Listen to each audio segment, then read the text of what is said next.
And thank you all for being here today. So the title of our talk is Building Bridges in Palliative Rehabilitation. And building bridges, like Dr. Welton said, cannot happen without a very strong interdisciplinary team, and we are so lucky to have that. So in addition to the three of us here today, we work with a physical therapist, Morgan Kempster, who has played an essential role in our mission as well. No disclosures. Our objectives for today are one, to share our aligned goals between palliative care and rehabilitation teams, review the benefits of integration of palliative care and rehab teams on patient and family outcomes. We'll describe the importance of and barriers to collaboration between our teams, but really any teams throughout the medical system. And then we will talk to you guys about our ongoing quality improvement project to try to surpass these barriers and improve collaboration between our two teams. I'm going to start with some definitions to give this some context. Lucky at Georgetown that we have a lot of supporters of palliative care and a lot of people understand what it is. But palliative care is a specialized type of medical care, taking care of people with serious illnesses, often life-limiting illness. And the goal is to alleviate suffering through symptom management, whether that's physical symptoms, emotional symptoms, spiritual symptoms, through the use of an interdisciplinary team. And we take care of not just the patient, but the family. It's beneficial at any stage of illness. We see patients at any stage of their disease. And that's different from hospice because hospice takes care of patients who are in the last stage of their life, in the last 6 months of life. And we're seeing patients while they're getting their life-prolonging and disease-directed treatments like chemotherapy.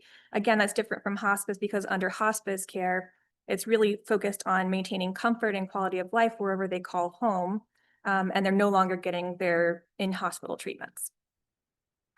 And then we work together with the patient's entire care team, bringing people together to make sure that communication to the patients and families are smooth and that they're making informed decisions about their care. And as I was preparing for this talk, I found the World Health Organization's definition of rehabilitation, specifically physical therapy, occupational therapy, and speech-language pathology. And I just want to read a few things that stood out to me. One is rehabilitation supports individuals to reach their fullest potential, maintain optimal day-to-day functioning, and it's tailored to the individual's priorities, needs, and goals. And so as I read this, I thought, we could copy and paste this under what is palliative care and it would still make sense. So the missions of palliative care and rehab programs, rehab professionals are so similar. Taking a closer and more specific look, this is the Venn diagram that Dr. Welton was referring to. Both of our teams aim to maximize quality of life for patients and their families. It's an interdisciplinary approach. We involve the patient and family in care planning. The goal is to optimize physical function and emotional well-being. All the interventions are tailored to who the patient is, what their goals and priorities are, and within the context of their limitations. And we provide holistic care. So as we were starting our projects together and meeting each other, we're like, why the heck were we not collaborating before if we have all these shared goals? We also know that at Georgetown, we're seeing the same patients. The last time that we checked, about 70% of the patients that are being seen by palliative care service at Georgetown are also being followed by rehab professionals. There are also different types of rehabilitation, which I learned after working with this group. So there's preventative rehabilitation, which the goal is to build functional reserve, prepare patients for treatment, and then prevent decline or disability that's associated with their treatment or the illness itself. This is like prehab for patients receiving chemotherapy who have cancer. And then there's restorative rehab, where the goal is to improve functional status, improve mobility and independence after an illness or injury. But when I'm thinking about my patients who have progressive illnesses or terminal illnesses, improving functional status to previous level of functioning is not really a fair goal for those patients, not even obtainable. And when I ask these patients, what is important to you? What do you want to prioritize in this part of your life? They often say things like, I don't want to be a burden to my family. I want to be able to participate in things that make me happy and bring me joy in my life. And I want to have as much mobility and independence for as long as I can. So how do we take care of those patients? That is where supportive or palliative rehabilitation comes into play. So palliative rehabilitation acknowledges that decline for patients with serious terminal illnesses is inevitable. But rather than treating that decline as a failure, we shift the goal to maintaining existing function and preventing further decline, managing symptoms and helping with caregiver burden. So it's a different lens. I also want to acknowledge here that there are other types of rehab that are very important for patients receiving palliative care and who have serious illness. For example, physical medicine and rehabilitation, or PM&R, plays a huge role in taking care of patients with serious illnesses. And I could do a whole talk on itself with PM&R. But for today's talk, we're focusing on physical therapy, occupational therapy, and speech-language pathology specifically. Okay. So this is what we've learned about how rehab providers interact with the seriously ill from our review of the literature, our conversations with colleagues locally and nationally. One is their role in care of seriously ill patients is less recognized than their role in functional status. So I think we often think of rehab professionals as creating safe dispo plans in the hospital and trying to improve a person's functional status. And their role in palliation is less recognized. And in fact, rehabilitation professionals are not a routine integrated part of things like home-based palliative care or home-based hospice care. Now, the hospice benefit will pay for very limited, select rehab sessions on a case-by-case basis, but it's definitely not integrated into hospice care. They evaluate and manage a lot of symptoms that are very burdensome for our patients, which my colleagues will share a little bit more about what they do later. Rehab professionals create longitudinal relationships with patients. We think of our patients who have been in the hospital for several weeks to months, or patients who are hospitalized several times within a year. The rehab professionals are often seeing these patients across those hospital stays and build rapport with them. They're often privy to the sharing of hopes and worries during their functional interventions. A couple of examples, one of the physical therapists I work with said that they were in a patient's room when the patient tried to stand for the first time after being hospitalized for several weeks, and they realized that they couldn't because their illness had progressed. And obviously the patient was very distressed by that, and the physical therapist was the first and only one in the room receiving that emotion. I also spoke with a speech-language pathologist who was using a speaking valve for a patient who recently had a tracheostomy. And she said it was the first time the patient was able to use their voice, and they were able to tell her what their hopes were and what their worries were. And she was the only one in the room receiving that information. End-of-life topics are not routinely integrated into formal education for rehab professionals, so they're not taught about palliative care and what they can do for that type of patient. And there is evidence for improved patient and family-centered outcomes when rehab professionals are added to a patient's palliative care team. And there's, in fact, randomized controlled studies that show this. Things that those studies have shown are that they help with things like fatigue and dyspnea and reducing caregiver burden. So this is an image from a 2019 perspective called Rehab to Death, which I thought was a cheeky title. But it shows the cycle of hospital admission to rehab or subacute rehab discharge back to the hospital that often happens multiple times in the last year of life for an older person. And there is data showing us that patients who are Medicare beneficiaries, a huge portion of them have 2 or more subacute rehab stays in the last year of life. So the authors of this article wanted to say that rather than treating these transitions as something routine, we should recognize that these are huge things in this patient's life and illness trajectory. And we should be making sure that we are pausing to reassess goals of care and quality of life at these transition points.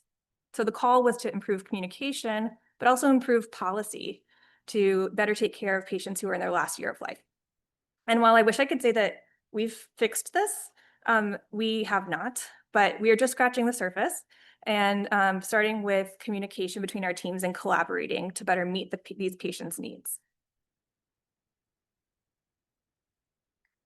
While we have been working together, we were excited to see that larger organizations were also recognizing the importance of collaboration between our groups. The World Health Organization released this policy briefing in 2023, saying that both rehabilitation and palliative care are essential components of quality health services and should be integrated within health systems using a multi-professional workforce. So it's like repeating exactly what we were hoping to do, but being validated by the World Health Organization, which felt great. So today we want to tell you guys the story of how for several years at Georgetown, the palliative care group and the rehab group were operating in separate silos, seeing the same patients, having the same goals, having the same outlook and lens for our patients, but just doing it in parallel. And how we have sought to strategically improve communication and collaboration for our teams to better meet the needs of our patients and their families. And we do this through better role understanding, streamlined communication, and culture change. And I'm going to pass it off to my colleague, Ann Henshaw, to talk to us more about how rehab can benefit patients who are receiving palliative care. Thank you, Dr. Keyloun.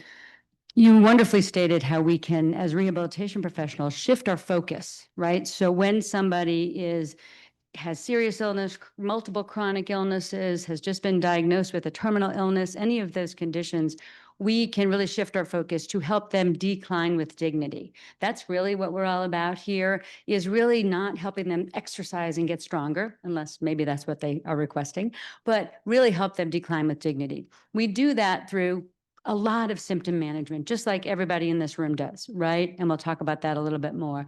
We really involve caregivers. It's really part of who we are and what we do. Looking at functional goals, not just medical information, but we really want to know what's important to that person. And we might ask those questions, what brings you a little bit of joy, or what are you worried about, or any of those questions to really get to know our clients over time.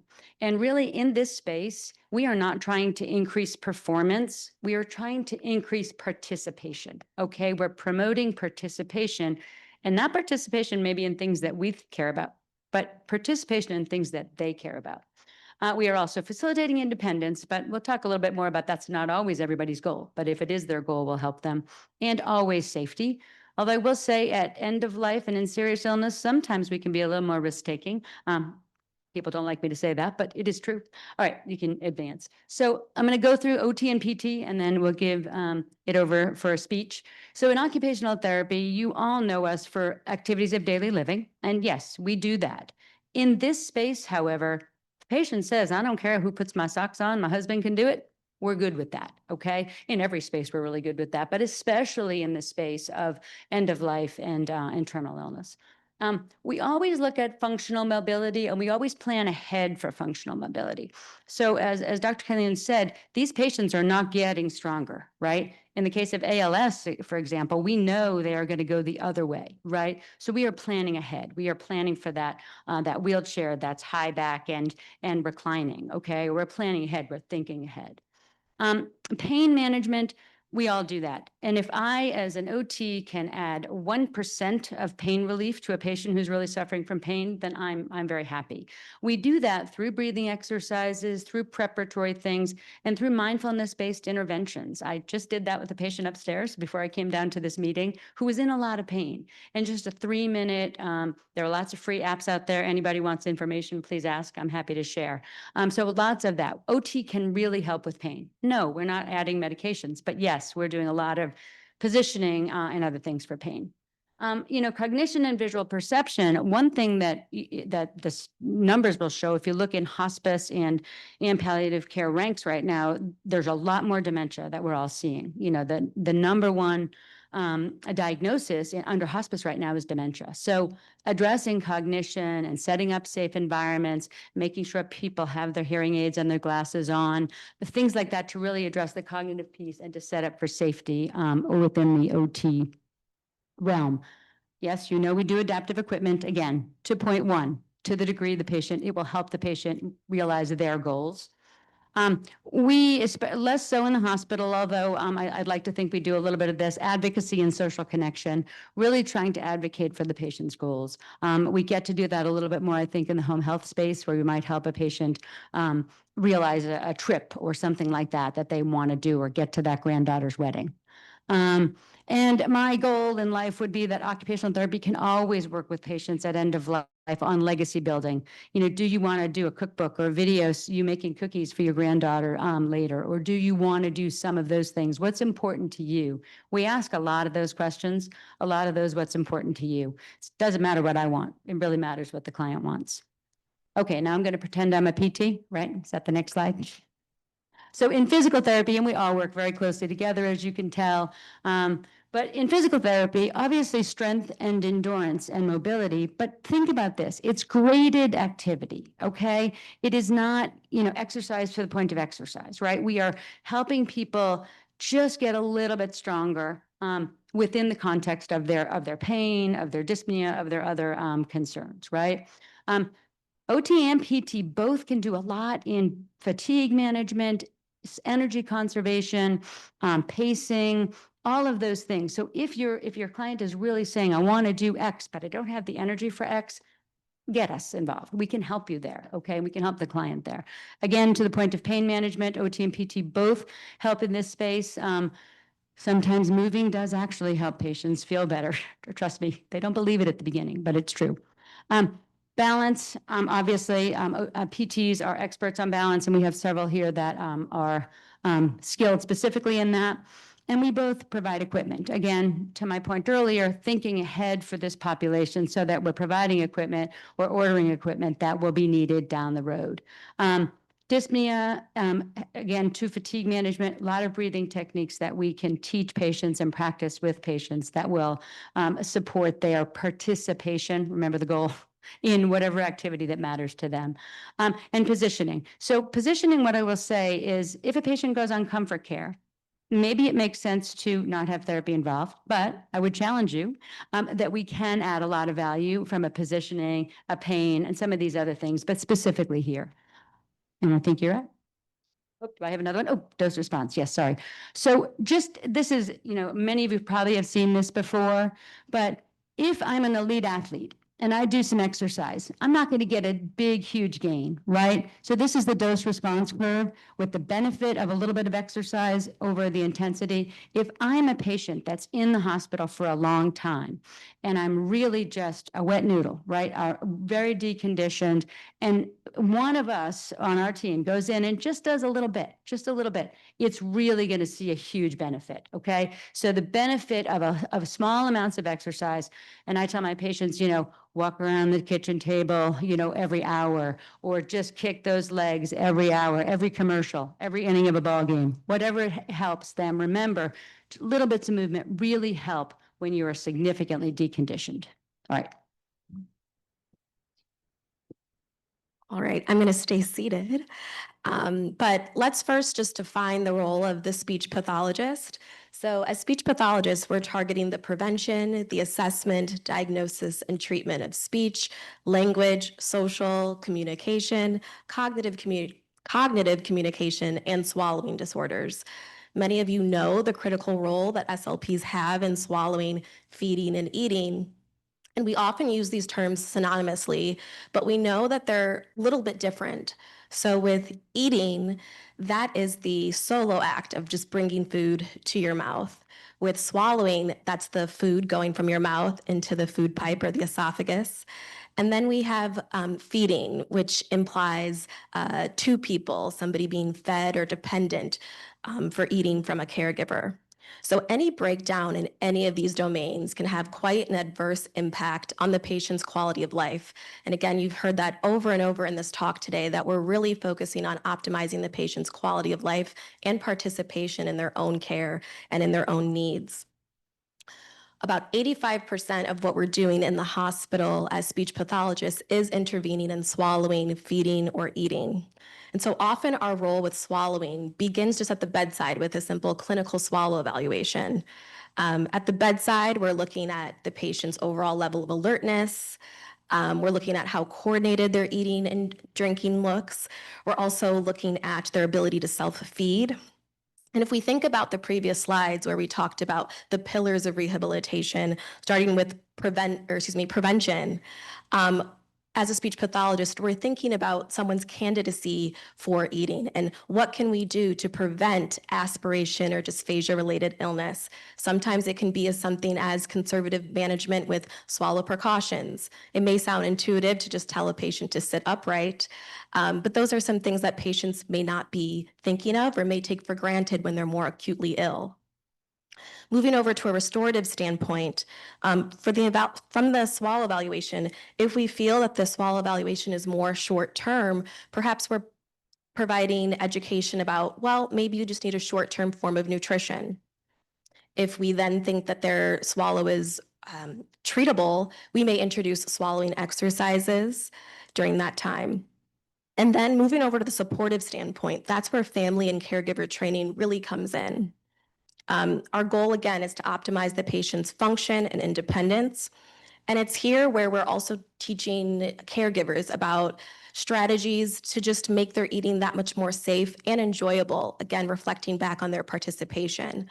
I collaborate often with my OT colleagues, and one OT, she told me sometimes it's even something as simple as removing those bulky tray covers that the patients get, those big black tray covers, that can allow the patient to have additional access to their meal and be that much more participatory in their meal times.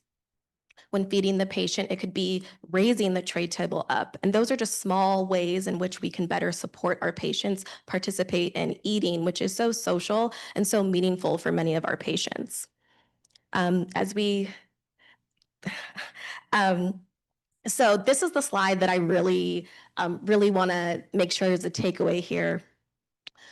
Oftentimes I'll have residents or nurses or other students want to come and observe us with a bedside swallow evaluation. And I always welcome observers. But I think what's most salient is maybe thinking about what are some of the factors as speech pathologists that we look at that help influence our decision-making when we think about swallowing or if somebody is safe for an oral diet. So our swallow assessments often extend far beyond the bedside just with a chart review, even before we're laying eyes on a patient. We're starting out by thinking, well, what are they admitted to the hospital for? Is it something related to respiratory changes? We're also asking, is this patient able to self-feed? We know those patients who can feed themselves, that's going to lower their risk of aspiration. How mobile are they? Those patients who are more active, their lungs can better take on and have more reserve to be able to manage and deal with aspiration. And then we're also thinking about what are their overarching goals? With decision-making, sometimes PEG tubes can be offered, but if there's really not a bridge, then is a PEG tube right for that patient? And so we can certainly be helpful in helping to guide the decision-making around alternative nutrition versus comfort feeds. And so our role just with swallowing is quite important, but we also don't want to underestimate our role with communication. As again, communication is going to help our patients be that much more engaged and again, participate, our buzzwords again, in their own care. And as Dr. Keyloun mentioned earlier, we're also helping to intervene with communication for patients who are vented with speaking valves as well. I'll turn it back over to Dr. Keyloun as we go through some of our case studies. Thank you both. I wanted to share just one example of how our teams working together helped to create a positive outcome for a person and his family member. So this is Andrew's story. He is a 64-year-old man who had recently diagnosed colon cancer with mets to the spine. He was receiving chemotherapy. On his first hospital admission, he presented with back pain and leg weakness, and he was found to have new spinal mets. And he underwent surgical excision with neurosurgery. He was seen by PT and OT at that admission and was discharged to subacute rehab. And then, like a lot of what happens to our patients, he comes back in a week and he presented with rehab with uncontrolled pain, anorexia, dysphagia, and weight loss. And he was seen by PT, OT, and speech that admission who recommended a palliative care consult for symptoms and goals of care. So this was initially Andrew's interdisciplinary palliative care team and the interventions that we provided for him. So we learned about Andrew as a person. He's a music professor. He enjoys cooking. He has a partner of 15 years. We learned that he's spiritual and finds prayer helpful as a meditative exercise. We started him on opioids for his cancer pain so that he was able to get better sleep, better rest, and was able to participate in rehab better. And we organized an interdisciplinary family meeting with oncology and neurosurgery to discuss his prognosis and values and what he wants for his life next. So in the goals of care conversation, we learned that Andrew and his partner understand that his cancer is not curable, but that the treatment purpose is to hopefully extend his life and treat his symptoms. He hopes to tolerate chemotherapy with the goal of extending his life. He wants to spend more time at home, not in the hospital. He worries a lot about getting weaker and being a burden to his partner. And he worries about wasting away due to difficulty eating. He feels like things are getting stuck in his throat, which makes him worried to try eating. And he values independence, spending time with loved ones. And at the end of his life, he wants to be at home. He doesn't want his life prolonged artificially if there is little hope for recovery at that point.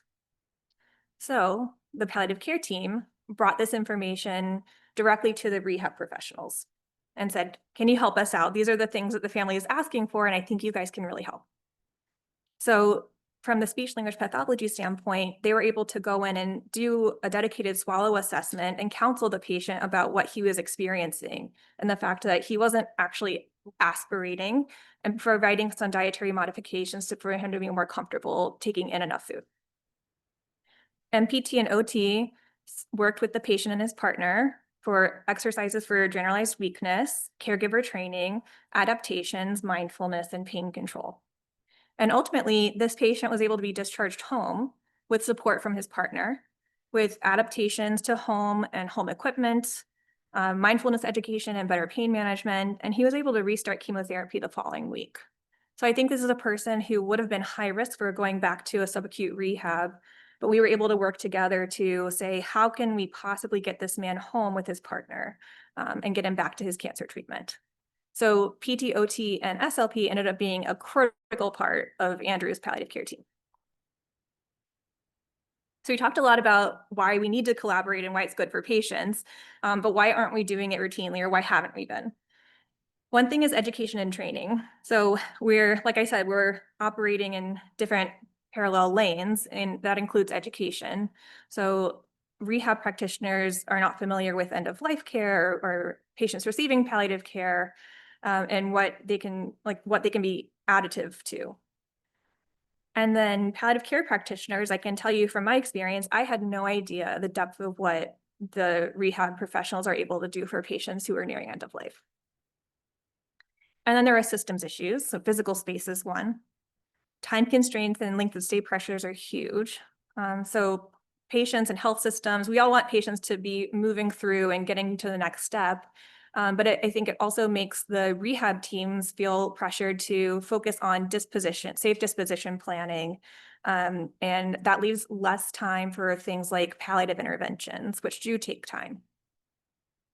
And finally, insurance barriers. So traditionally, the way that, and you can correct me if I'm wrong, but the way that rehab professionals are bill and reimburse is kind of demonstrating some ability to improve in functional status, but that's not aligned with a palliative care approach. And so how do they actually get reimbursed for this care that they're providing? That's changed a little bit recently in the sense that now that you can bill for caregiver training, but they also want to make sure if they're doing these interventions, they get supported for it. Okay, I'm going to pass it back to Anne to tell us about her project. Well, I'm going to go quickly because I really do want space for questions. So this was sort of the problem statement that we started with, that palliative care teams and rehab teams are not working well together. So we created a toolkit based on the literature. You can go on. And the toolkit is based on the interprofessional, the IPEC core competencies. So in order to work together, we have to understand one another's roles, we have to share our values, we have to work as a team, and we have to communicate. Sounds simple, right? Not so. You can jump over. And this was our publication if anybody's interested. So the steps we took were the pretty basic, steps of a capstone or research project, lots of literature review and shadowing one another, coming up with some strategies. And this is an ongoing project. We have not cracked this, okay? And nor has anybody that I know, okay? We are still working on strategies so that we can build better bridges and work together. So we did some pilot testing and we are going to continue doing so, but you can jump up and I'll tell you about our pilot testing. So the three things we'll talk about are educational in-services, interprofessional rounds, and goals of care communication training. Those are the strategies that we've tested, pilot tested. It's sort of plan, do, study, act. We're continuing to do this, right? And the others we have not tackled yet, but you can jump over. So the first one, we're in-services. Sounds simple, right? Palliative care team came to rehab went to palliative care team, and we learned from one another. And what we demonstrated, you can jump over. Oh, the second one is rehab therapists trying to attend interprofessional rounds with palliative care, which proves to be quite challenging given resource constraints. We had statistically significant results in very small samples in the role of, this is for rehab to palliative care. So when rehab therapists went over and talked to palliative care about our role, their role understanding increased. Their likelihood of collaboration increased. And likewise, when palliative care team came and talked to rehab, our role understanding of what palliative care was about increased. Our likelihood of collaboration increased. And a lot of this was also terminology clarification because we all speak in jargon, right? Rehab has jargon, palliative has jargon, any discipline out there has their own discipline-specific jargon. So a lot of this was like getting on the same page language-wise. We learned a lot of things. I won't bore you with this too much, but I think what we've really done is gotten to know one another so that we can help our patients better. This is just a few quotes. I know people now, and it's more comfortable. It's easier to communicate. We do know that the palliative care team rounds daily, so that if we have a patient that we're really worried about, we know we're welcome to bring that case to them. And I think I will pass it back.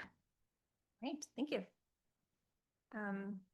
Another one of the toolkit strategies that we've piloted tested is serious illness communication training for rehab practitioners. So I think serious illness communication, goals of care can be defined in many different ways. And I think goals of care conversations can be tailored to a person's expertise and scope of practice, which is what we did here. There's also a big initiative to improve communication skills training for non-palliative care specialists. This is called primary palliative care. So really anybody who interacts with a seriously ill person, we hope could have some basic palliative care or communication skills to have these conversations. So this was a 1-hour communication skills workshop. At the beginning of the workshop, we talked about what do we find hard about these conversations, or what do you think your role is in having serious illness conversations with your patients? What are the barriers to this? And then we did specific training in skills. So for sharing information, skills for assessing values, and skills for responding to emotion or difficult emotions. And then at the end, we used several cases to go through and actually out loud practice some of these skills. And they were administered surveys pre and post this intervention to assess their confidence and skills in participating in serious illness conversations. There were 24 PT, OT, and SLP practitioners who participated over 3 sessions. Before we started, these were some of the comments that the rehab professionals gave us. The barriers are lack of experience and confidence in discussing goals of care and feeling like it isn't their role. Emotions of patients and practitioners not having the right words to respond with, unknown prior discussions, it's unclear what's been shared from the general medical team, and then religious and cultural differences in medical literacy. And these are the results. So after the intervention, the participants felt more comfortable starting conversations about overall goals of care, felt confident in their ability to elicit patients' values, and having the skills to handle difficult emotions when working with these patients. And this was a statistically significant increase. So in palliative rehabilitation, these are our big ideas. Step one is identifying needs. Like, what are the facilitators and barriers to us working together? What does physical therapy, occupational therapy, and speech language pathology actually do? What does palliative care actually do? And understanding each other's roles. So I think we're there, and we're still doing this process as well. Step two is interdisciplinary planning, piloting interventions to make this collaboration easier. So that's the goal, is to make it so that it's not as burdensome to work together. And that is an ongoing and iterative process, as you've seen in some of our projects. And step three, in our wildest dreams, we would love to see integrated palliative care and rehabilitation programs. For example, a dedicated rehab practitioner who either has an interest in palliative care or end-of-life care or specialized training in it to be an integrated part of a person's palliative care or hospice team. And I have to say that the Europeans are way ahead of us in this space. In fact, they have, for a large group of patients, they have rehab practitioners in palliative care in hospice, and that is very, very rare in the United States. Do you have anything else to say about that? Well, just that the European Association of Palliative Care, next year's meeting, one of their main themes is palliative rehabilitation. So they are doing it well. There are models out there to do this well. And so we just need to put this as a priority. And these are key takeaways. Function and comfort are often intertwined, and the loss of mobility and loss of communication really drives distress for patients who are facing serious illness. Rehab interventions support living well during treatment and through end of life, helping to maintain independence as much as possible if that's a goal, safety, and meaning. I think participation and meaning is really what we're looking for. Qualitative and quantitative evidence supports early integration and goal-directed rehab alongside of palliative care. We've seen that in many ways.